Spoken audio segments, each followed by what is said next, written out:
For you who don't know me, I just moved back to the region from the Pacific Northwest, and friend of North Shoptown, who's starting a nursery and getting involved in some local stuff. And I decided to host a discussion today on farmers markets because in my travels all over the country, I've seen farmers markets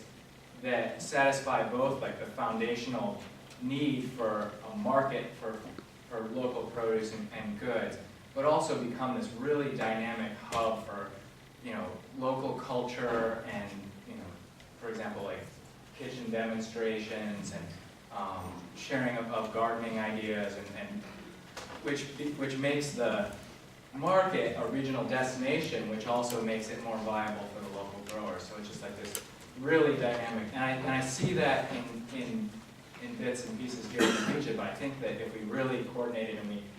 recognize farmers markets as this very serious foundational business that needs to be run very seriously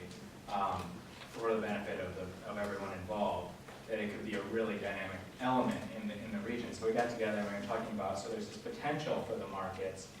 and we also have this simultaneously, this regional recognition and national recognition of this area as a leader, which means that we have to walk the walk, and farmers markets are a great place for that. So we're also held accountable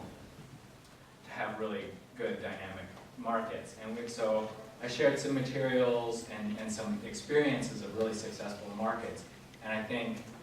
having really clear standards for the markets is we were talking about defining things like what's local and what the practices for the markets are, and how people negotiate disputes, because markets are a great place, but they're also obviously fraught with a lot of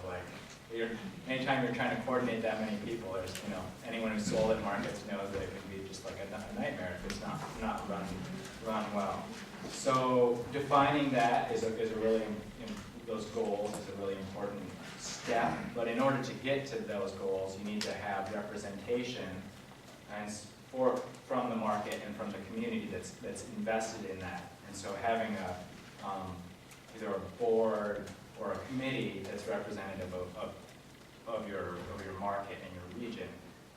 defining those goals, and then appointing someone that to